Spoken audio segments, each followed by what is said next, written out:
a 73-year-old lady, a retired paediatrician, who had been followed up, as Christian mentioned, in her clinic for a number of years after being labelled with what was labelled essential hypertension in 1994.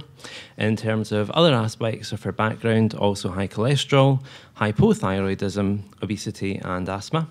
Her antihypertensive regimen had included a combination of dihydropyridine, calcium channel antagonists, fluctuating between amlodipine and lercanidipine over the years. We'll look into that a little bit more in a second, as well as a thiazide. Also on a statin, some thyroxine replacements and inhalers. And in the past, had been troubled by a cough on an ACE inhibitor, so we avoided that. Looking over the course of her trajectory over the years.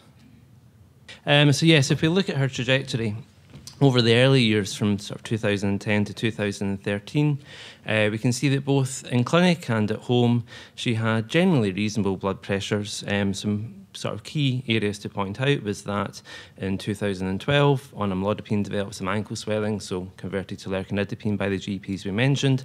And then in 2012, one slightly elevated clinic reading, which led to up-titration of the lercanidipine, but overall had been relatively stable on this regimen over the years. And what I'd now like to do over the course of the presentation is take you on a journey from 2014 to 2018 and look at the trajectory of changes over that period. And if we focus first on 2014, we can see that she had a clinic blood pressure above target, 152 systolic. At home, had been troubled by fatigue, but with certainly reasonable blood pressures. And her husband, you may have seen in the previous slide, had previously suffered a stroke and unfortunately passed away, and that was maybe contributing to some issues at home. But because of the fatigue and the home readings, her GP had changed her from lercanidipine to amlodipine. Based really on the clinic blood pressure, at that point we proceeded to arrange an ECG as well as an ambulatory monitor. And if we look at her ECG, it demonstrates sinus rhythm, some ectopics, but certainly nothing too much to write home about there. And moving on to look at her ambulatory blood pressure, as I say, in 2014, we can see readings that are probably reasonable. Perhaps there's a little scope to be more aggressive, but definitely there's evidence of loss of the nocturnal dip. So generally satisfactory readings, but with loss of the nocturnal dip. And when we followed her back up in clinic to review this result, we had a clinic reading that was certainly satisfactory, and so continued on the current regimen of that point, which was amlodipine 10 milligrams and a thiazide. And at this point, I just thought we might stop just with that introduction of the case to get people's thoughts on the case to date and the management at that point, what people's opinions were, and if they would have done anything different at that point. Can you come to the microphone? Sorry. John Flores from Toronto. At this point, with the fatigue, which is in a woman of this age who's obese, who is on medications that you describe, plus the loss of nocturnal dip, my next step would be to organize a sleep study. Yeah, it's an excellent point, and we heard discussions yesterday about the importance of sleep in hypertension and cardiovascular risk, and certainly in Glasgow we have much more of a focus now, especially as clinic related to that, and it would be an ideal point to consider, yeah. Yeah, perhaps for the US audience, we are not totally familiar with the dose of this diuretic. Is this an hydrochlorothiazide type? Because the dose of 2.5 would be totally homeopathic. Here we use 12.5. No. This is a UK-specific thiazide. It is like hydrochlorothiazide, and the 2.5 are like the 25 milligrams of hydrochlorothiazide. Thank you. Thank you very much. I wonder if there is a history of nocturnal urination or frequent nocturnal urination which may explain her nocturnal hypertension on a behavioral rather than on a physiological basis. Yep, again, it's an interesting point and something that was brought up in the first discussion this morning. It's perhaps a question we don't ask that much in clinic, and perhaps something that we should probe more into. So, yeah, an excellent point for discussion. And these were some of the issues that we had considered. We did wonder whether actually, the ambulatory monitor that we arranged at that point, although it gave useful information, we saw the loss of nocturnal dip, wasn't necessary. Should we perhaps, on the basis of our clinic blood pressure, had made an adjustment at that point? We touched upon the thiazide, slightly unusual, but it's common practice in the UK. is benzoflumethiazide, although it's predominantly a UK drug, the most appropriate thiazide we can use. There may be other agents that act better. And particularly if someone's stable, should we therefore change them or continue in the current regimen? And a key issue that we wanted to discuss is in terms of follow-up for this lady at this point. We've seen that she's, relatively stable, but with loss of nocturnal dip. And how frequently should we then be following her up? Where would be the best, setting to do that? And what approaches should we take? And I'll hand you over to Christian, who'll chat through that a little bit. Well, thanks very much, Alan. So there's really not much to discuss because you have actually mentioned some of these issues, and that's one of the reasons why we wanted to present this case.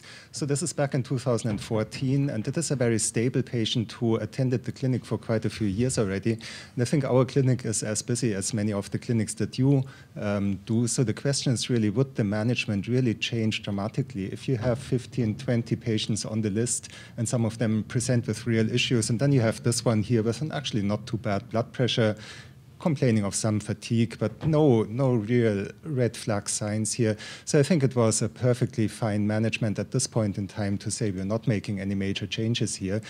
Or if I do take the point that maybe sleep studies and other things would be appropriate, especially now in 2018. What I wanted to show very briefly here is just from the new guidelines, what is recommended actually as follow-up, and I think you're all aware of this, and we are all aware of this, that of course at the very beginning of the management of our hypertensive patients, we should be much more aggressive in terms of the follow-up and see patients much more frequently, about monthly intervals here, but later on 3 to 6 monthly intervals would be entirely appropriate. What I would like to discuss also very briefly is that the focus of these follow-up appointments should really be on adherence and a number of other issues, including side effects, but also the occasional screen for any other conditions like target organ damage. And of course, we should also bear in mind that somebody who is labeled as primary hypertensive could, after many years, still develop a secondary form of hypertension, and we should always be alert of this. One of the issues that Alan very kindly pointed out was the issue of the loss of nocturnal dip. And it's probably something we can discuss later on during the presentation, if this would be something that would really trigger the search or the investigations into secondary forms of hypertension that could be associated with this finding. And this is just to remind us that there may be a few issues why we should screen for secondary hypertension, and maybe loss of nocturnal dip at this point in this patient could have been one of the factors that could have triggered further investigations. But let's not discuss too much at this point, because I think at this point, back in 2014, everybody was quite happy that she was so well controlled. Exactly, thank you very much, Christian. And taking you now to 2015, her GP, she'd presented to complaining of predominantly atypical chest discomfort with no other associated symptoms, and had referred to a cardiology clinic at that point. As we can see here, blood pressure was elevated, 160/80, but examination by the cardiologist was otherwise unremarkable. They proceeded with initially an ECG, which was pretty much unchanged to prior, nothing too much to write home about at all there. Also an exercise tolerance test.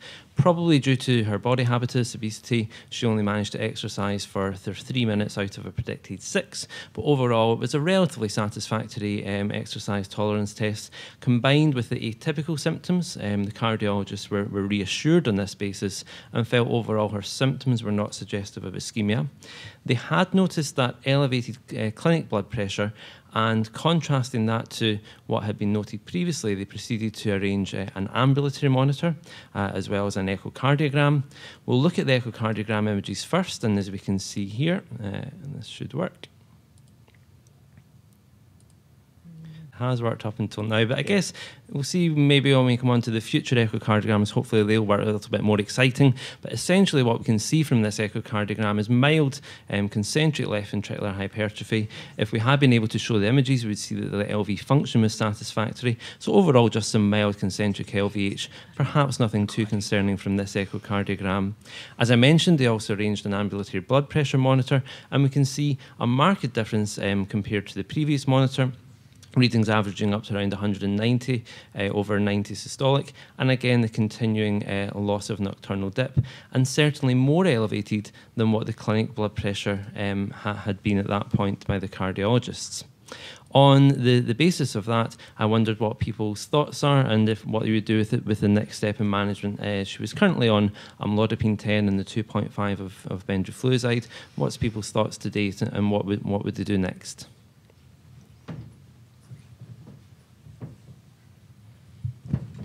Well, I was going to say before this last part that I think it was probably not appropriate to ignore her ambulatory monitor and not add drug treatment because her office reading was acceptable. So I think that you left the window open for ongoing target organ damage by doing that. This is very different, and her pressures are quite high now, so it's appropriate, I think, to look for a secondary cause, as well as assess target organ damage. And I would say there is a nocturnal fall in there, maybe not a full 20%, but I think that is not my big concern here, but more related to her blood pressure control. Exactly, and that's one of the points that we hoped would start to tease out of this discussion. Was there a missed opportunity based upon the previous ambulatory monitor? We were reassured by, when she came back to follow that up, a clinic blood pressure which we felt was satisfactory, but is there an element of masked hypertension in there? We've discussed that over the past couple of days at the conference. It is something that we need to be much more aware of and more aggressive in our management with, and was there a missed opportunity there? I think you touched on an excellent point, and there certainly was, yeah. I think for me, as we're trying to treat the hypertension, we're also trying to figure out what else is going on with this patient. And the one thing that keeps coming up is the patient is fatigued. And I still don't have a good idea what the etiology of that is just yet. And I don't think it's because she's not, sleeping well or whatnot. The issue is with the echo. What was the diastology there? Did you get any numbers in terms of was there an elevated left atrial pressure? What were the PA pressures? I don't have that data, unfortunately, but certainly the cardiologists were reassured in terms of her systolic function. Whether or not there was an element of diastolic dysfunction, I think that's certainly possible. Unfortunately, I don't have the indices to discuss that with you, but I think it's an important area to consider that, yes, is there an element of diastolic dysfunction there, or even perhaps progressing to symptoms of HFpEF could be a possibility, and it's yet one of the excellent points to pick up. And so that would lead me to be a little bit more aggressive with my diuretics in this situation. Like anything on exam, like a JVD, edema, anything that you're seeing in terms of a signal there? No, in terms of examination was unremarkable, but one of the points that will come up as we go through the presentation is that she often did complain of ankle swelling, often attributed to her amlodipine with switching. Perhaps should we be more inquisitive when patients present with symptoms of ankle swelling? Did we perhaps inappropriately just attribute that to her amlodipine at that point, or should we thought more of HFpEF, consider diuretic up titration? And I think, if I recall correctly with your EKG, and I was sitting in the back, but you may have reached the criteria for LVH by Cornell criteria on that EKG. Just a thought. I think she meets 20 with the V3 and AVL. Yeah. Sure, thank you. So with the nice documentation of the progression of hypertension, which is a very good topic, does hypertension really progress in severity? Often we just don't know that, but here you have very nice documentation. I think the first thing on the differential diagnosis would be renal artery stenosis. And obviously, you need to give us information on urine protein, because often this is the clue. With unilateral renal artery stenosis, often you have a lot of proteinuria. So can you share this information? Sure, she didn't have proteinuria. We didn't go back to reevaluate ultrasound imaging, and as Christian touched upon earlier, when we see these patients, we note a change in time. Should we go back to the start? She'd been followed up for many years in the hypertension clinic. Things have been felt to be fairly stable, really, until we took a bit of a change in 2015. And we noticed that, should we really go right back to the drawing board again and start our evaluatory workup? And I think, we should. And so, yeah, it's an important point to consider. But will you tell us? We haven't proceeded to renal ultrasound, so I don't have that information, but she doesn't have proteinuria. Very good, thank you. I wonder about the decisions about chronic drug management. Of course, I guess certainly myself and everybody would sympathize with not changing a successful or apparently successful treatment. On the other hand, as treating physicians were aware that she has obstructive cardiomyopathy. I would say that generally speaking, dihydropyridines are not exactly appropriate. Neither are diuretics in this context because they may exacerbate obstruction, and therefore I'm not all that surprised that she became symptomatic.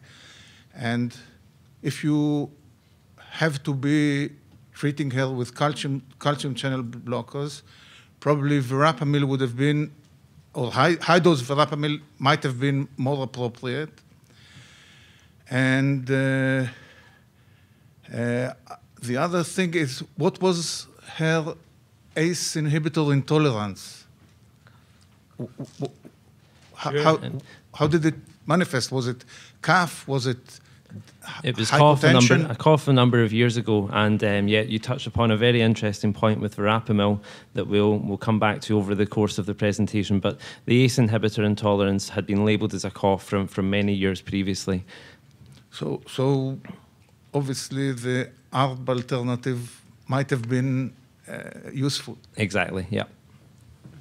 But we don't seem to have demonstrated left ventricular outflow tract obstruction yet, so I think Dr. Burston's ahead of us.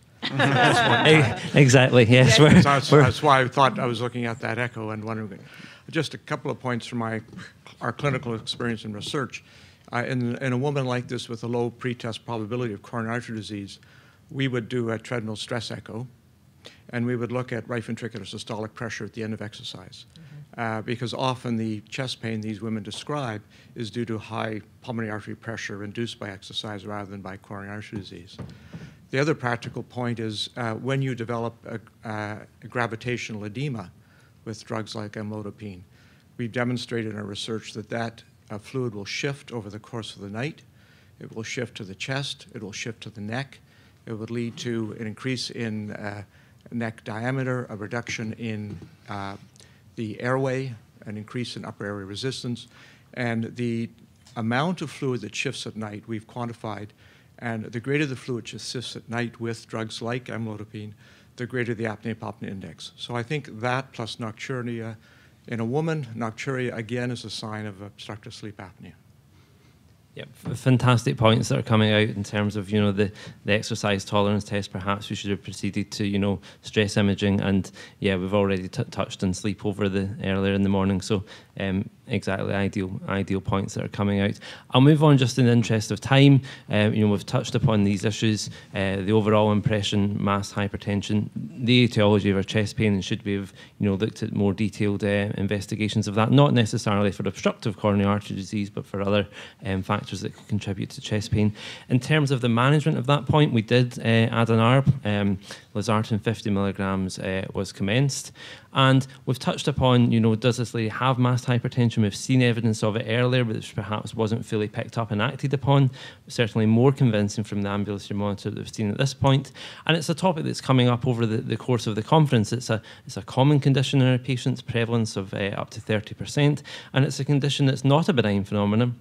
I present data here which look at the incidence of cardiovascular events, comparing normotensive versus mass hypertensive patients. There's a twofold increase.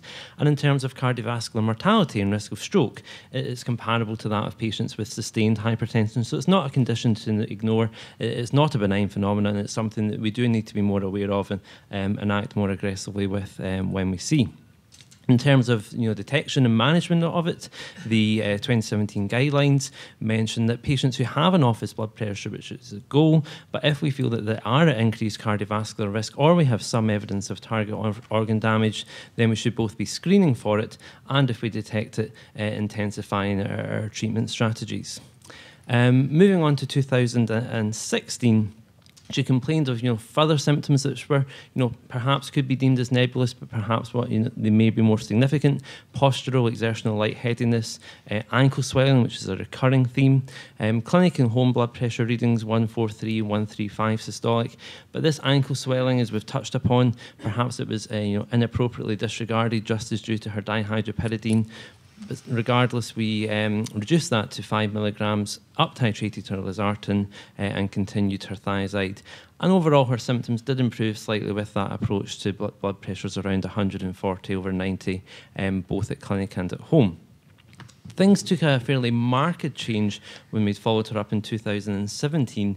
She had been seeing her GP for a couple of weeks with increasing dyspnea, fatigue, and increasing peripheral edema. The GP, again, were just having this switch. Is this all just due to her dihydropyridine, converted amlodipine to lercanidipine? She also had symptoms of a lower respiratory tract infection at that point, cough productive of a small amount of green sputum. But blood pressure, compared to what we'd seen before, was markedly lower for her, 106 systolic. For her, I would say a relative tachycardia, so heart rate at 90, having been much lower previously. She had a loud systolic murmur audible across the precordium. At this point, there were good going clinical signs by basal crepitations and mild pedal edema. Her ECG had changed at that point. We touched upon whether the previous one had showed features suggestive of LVH. I think we can be convinced that we do have LVH here on the ECG, certainly looking more tachycardic than previously. We arranged a chest X-ray, really thinking about consolidation or any frank pulmonary edema. We can see that the cardiac size is increased, probably no frank edema though, and certainly no consolidation in the chest X-ray. And what I hope will work at this point is a more interesting echocardiogram image, which thankfully it does. And we can see that there's much more impressive left ventricular hypertrophy here, severe left ventricular hypertrophy on this apical four-chamber view. If we move through to a parasternal short axis, if this will play, then we can see much more marked left ventricular hypertrophy, concentric in nature. And just going back now to the fourth chamber, if I draw your attention into this left ventricular outflow tract area here, to focus on that, a key feature is the motion of the mitral valve, their systolic anterior motion, and combined with that really chunky septum, that really narrows the left ventricular outflow tract and markedly impairs the cardiac output. And so a real change in echocardiogram findings compared to what we had seen previously. So at this point, we've noted severe left ventricular hypertrophy. We've said there was left ventricular outflow tract obstruction. Importantly, systolic anterior motion of the mitral valve. And we've touched upon, importantly, mast hypertension in this lady, perhaps in a background of also essential hypertension with loss of nocturnal dip. I thought at that point we'd open back up again for discussion to see, on the basis of these echocardiogram findings compared with our symptoms at this point, what people's thoughts are. Would you agree with our impressions so far, and what would you do moving forward? If anyone has any suggestions. I guess since no one was going up, I thought, might as well kill some time. Obviously with the LV, sort of cavity being so small, and now you have true LVOT obstruction, I think now is the time where I would certainly think about beta blockade in a situation like this to try to get that heart to really slow down, give it some more filling time, and so to try to relieve that LVOT obstruction. Now, of course, what the GP, by increasing the amlodipine, what that GP did was essentially increase the gradient across the LVOT. So what he did basically was accentuate the LVOT obstruction. So at this time, we've got to back off the dihydropyridine and really allow that LVOT to really open up throughout the all phases of systole. This is the time, and this is a very terrible, if you don't mind, could you just go over the BMI of the patient one more time? In the region of 30. Okay, so a little bit on the chunkier side. Is she a small woman? About 5'7". Okay, that's a larger one. Okay, because again, one of the more challenges that we have are smaller statured women who have small LVs to begin with, who then increase their weight over time. And so essentially what you have is a very small heart attached to a large body, which obviously accentuates the idea of a low output state. Those are patients that I would certainly want to say, well, this was the time to really start, dialing down the pounds as well. So that would be something I'd want to think about as we're going forward, because that would go a long way here as well. So we've had two suggestions, a beta blocker or verapamil. Where did you go?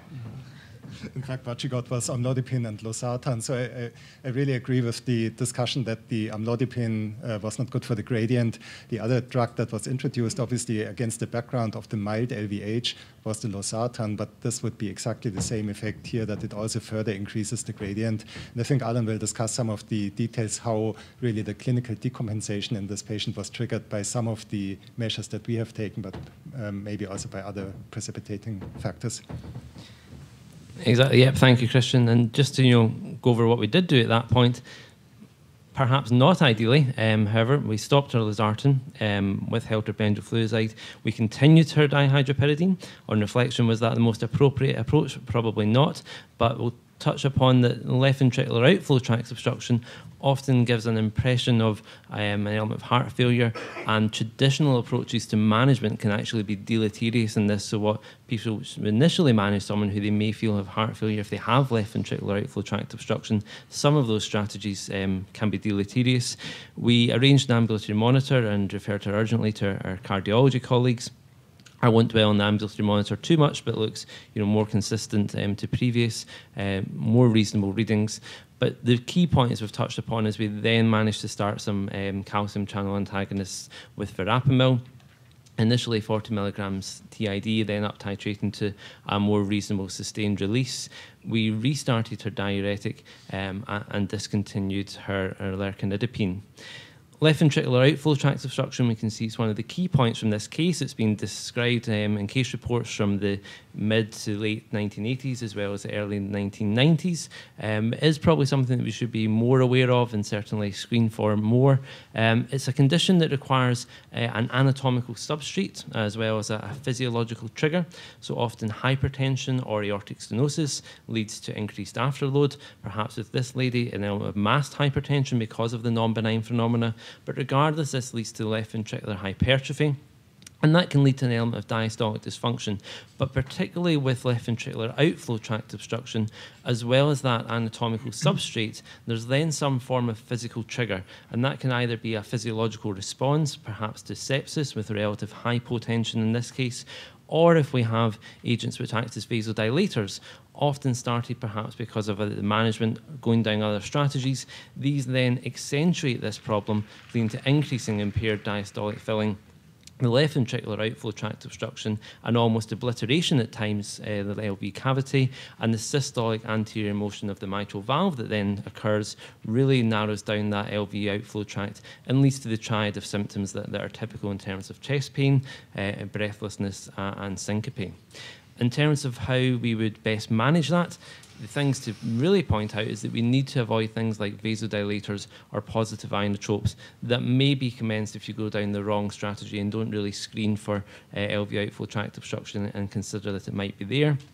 We need to think about beta blockers or calcium channel blockers, which have both come up from the discussion. We went for a calcium channel blocker, verapamil, with subsequent up titration. And what these agents are able to then do is to improve the diastolic filling while slowing down the heart rate. That then allows some reduction in the LV outflow tract, reduction of the systolic anterior motion, and then subsequently improvement of symptoms. And that's the approach that we took with this lady. And if we then fast forward to 2018, her exercise tolerance had improved. Blood pressure's perhaps still not an ideal target, but maintained on verapamil. We felt at that point, because of her symptoms had improved, she had developed improved exercise tolerance, we could re-add an ARB, continued her benzoyl, and led to more satisfactory blood pressure readings both at home and in clinic. We've updated her ambulatory monitor just around a week or so ago, and we can see much more satisfactory readings, but again, with the ongoing loss of the nocturnal dip. If we now contrast the echocardiogram after that period of management with verapamil, it plays here, we can see marked improvement in the left ventricular hypertrophy and a much more open left ventricular outflow tract that's contributed to the marked improvement in symptoms that we've seen for the lady. If we just flip back to the presentation, what I hope we've taken you through a journey from 2014 is a lady who had been relatively stable at that point, but who then started to develop masked hypertension as well as a loss of a nocturnal dip. She probably, due to the mass hypertension, started to develop severe left ventricular hypertrophy. We perhaps weren't as aggressive in our management strategy as we could have been when we detected the mass hypertension, and had we done so, perhaps we could have prevented that progression to what I mentioned is the anatomical substrate that then combined with the physiological trigger, both from the relative hypotension, perhaps in the context of an infection, combined with some of our other management strategies, led to the left ventricular outflow tract obstruction.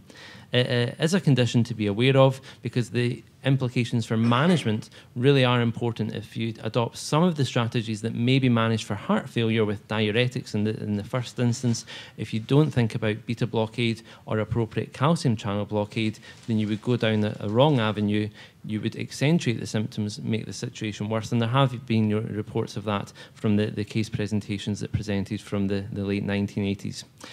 Fortunately for this lady, we were able to identify it and relatively promptly treat her successfully with a negative inotrope.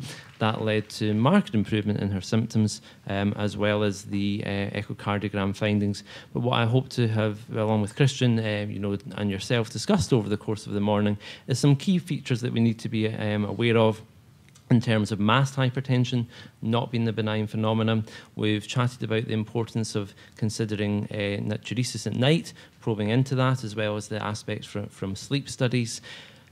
We touched upon whether we could think about more appropriate imaging when we had the symptoms of chest pain, perhaps with some functional imaging, and then the management of left ventricular outflow tract obstruction to lead to improvement in symptoms. I'd like to thank everyone for their attention and contributions over the course of the past 45 minutes. We still, I think, have a short while for time, so we can open up again for some more discussion. Thank you. Well, I have a comment and a question. Firstly, I would have expected her to improve with the treatment that you've given her, but the response, especially with the echo, was miraculous, and that's my comment. Secondly, lots of people have long-standing hypertension and don't go down this way. And I wonder whether this lady has late-onset hypertrophic cardiomyopathy and whether you've looked at her sarcomeric genes, particularly myosin binding protein C, which is commonly behind that. Sure, that's a key point. Is this just simple LVH due to hypertension, or could there be a more familial component? It was felt because of the more concentric nature, although that doesn't exclude Holcomb picture, that it was more likely to be hypertensive in nature. I guess with the improvement in the echocardiogram findings along with their symptoms, we've continued down that route, but it would be something to be aware of, certainly, had she not continued to improve. Should we look at more at these proteins, and even should we think of MR imaging for more detailed evaluation? So yeah, it's important to be aware that we just don't fully attribute this to hypertensive LVH, and we keep in the back of our heads the possibility of a familiar component. Yeah. But both in athletes and in hypertension, there's a hemodynamic stress, but it's on a background of the underlying, genetic makeup or constitutional makeup, and clearly this lady's much more prone to get hypertrophy than most. Please. I would like to comment exactly on this point. My cardiology associates would probably have said that this is hypertrophic cardiomyopathy with hypertension on the side. At the same time, I would think, especially in the context of, I think that having hypertension or severe hypertension, and below that, familial hypertrophic cardiomyopathy is a bit, I would say, obscene. And I would like also add to it a sort of a clinical perspective. As clinicians, we ought to seek treatable diseases. Since hypertrophic cardiomyopathy is maybe improved symptomatically as demonstrated here, and as could have been foreseen in my, as I said before, hypertensive heart disease is preventable and, at least to a certain extent, reversible, and therefore should be given higher consideration, again, than my cardiology associates would have given it.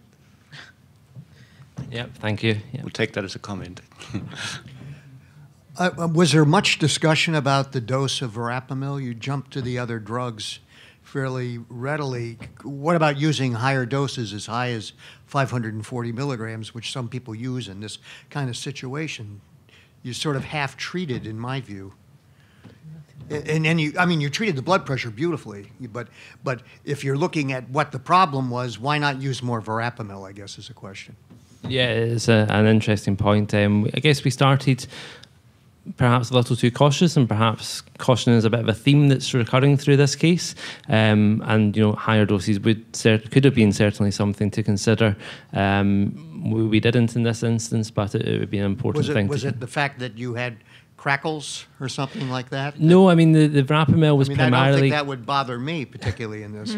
It was primarily guided by our cardiology colleagues. Rather than ourselves, so I don't have the full background as to why they stopped it at that dose, but it's a theme that we could have perhaps been more aggressive throughout the case.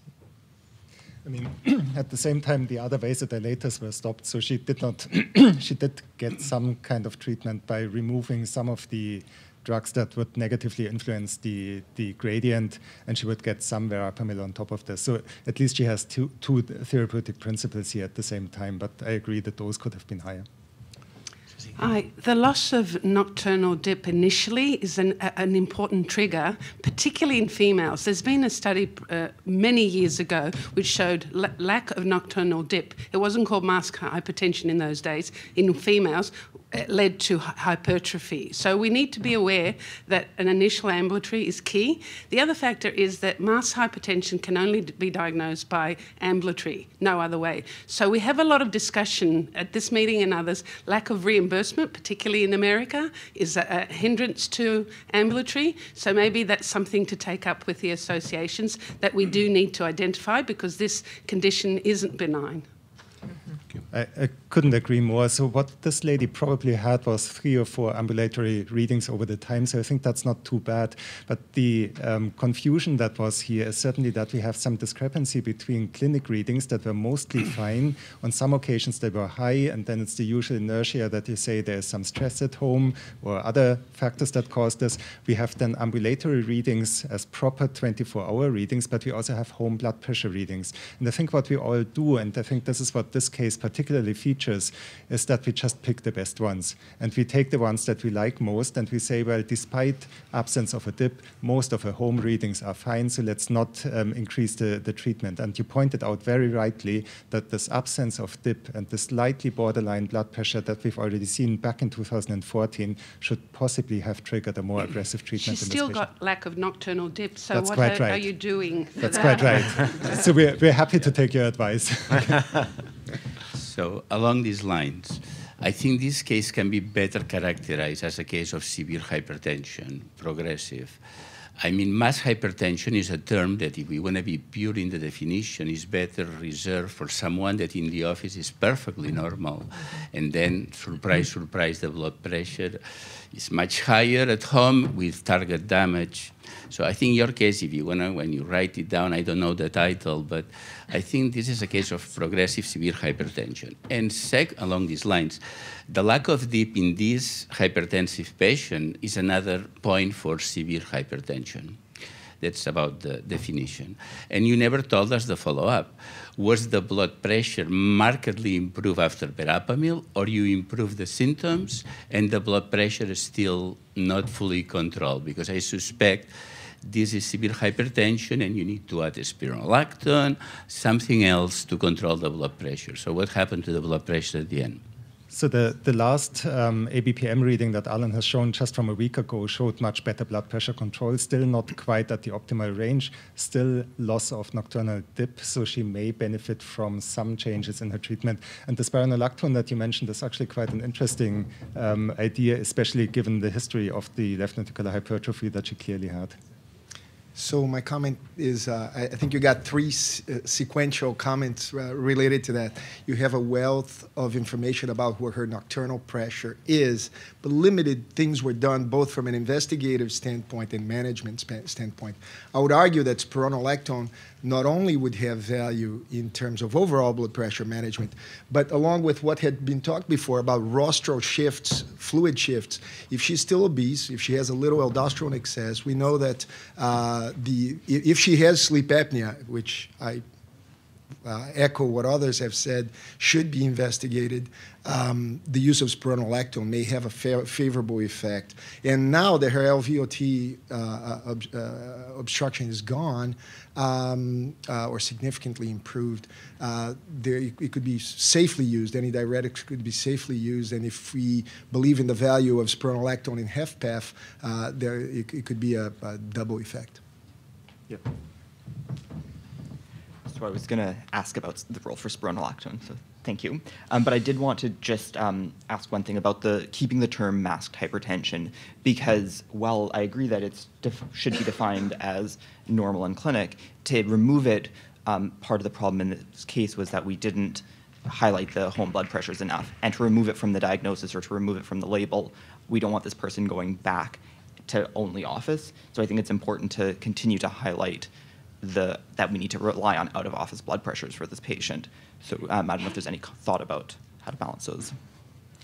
I think that's one of the key points, that we really need to look at the ambulatory profile in this patient. Just to come back to this term masked hypertension, you will have seen a very bold statement in the title of the presentation, but you may have seen Alan's small question mark in one of the slides where he asks, is this actually masked hypertension? And I think the discussion has just shown this. Is this masked hypertension because we picked the one time point where there was this clear discrepancy between clinic blood pressure and ambulatory readings, or is this really a case of discordant blood pressure readings that we have over time, as we have it in many patients, and we have just missed a natural progression of hypertension that was indicated by a number of readings over the time?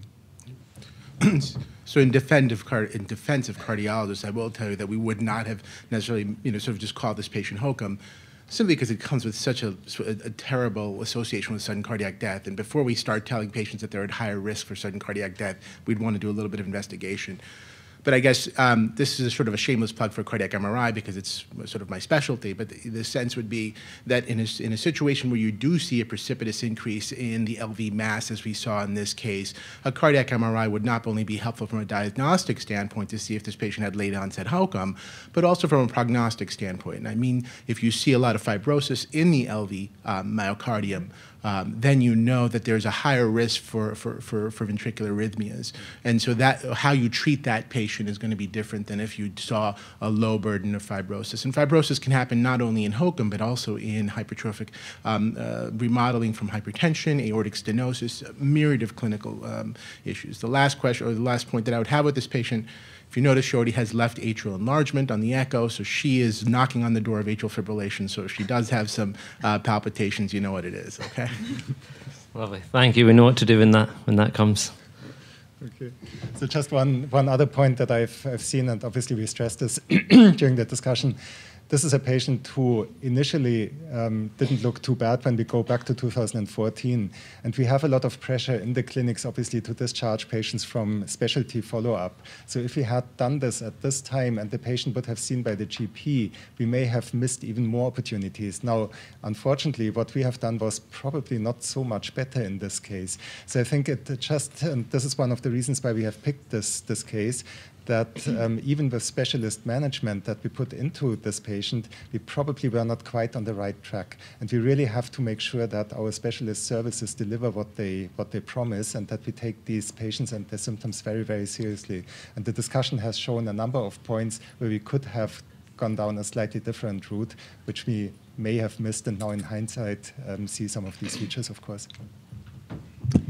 I think this goes back to guidelines and targets. And you know, the higher we set the target, the more cases will pass through. If, you know, as our primary care people use 150, this lady was controlled, and yet she developed, you know, hypertensive heart disease. If we use the European guidelines even, I think this lady was almost controlled. And there's a creep there where she's close to the target, I don't want to hurt her, I don't want her to fall down or pass out. And so we will undertreat people. And this is an adherent woman who's educated, who I believe takes her medication, and yet in front of our eyes, your eyes, she developed hypertensive heart disease. She should not have developed that. So for many reasons, I think when we start ratcheting up that target because we're worried, I think we poorly serve the patient. I think at this point we will stop. We've had a wonderful discussion, I think, and there's much to reflect on, and it's interesting that this rather unusual case has implications for the general run of hypertensives that we treat. Thank you both, Alan and Christian.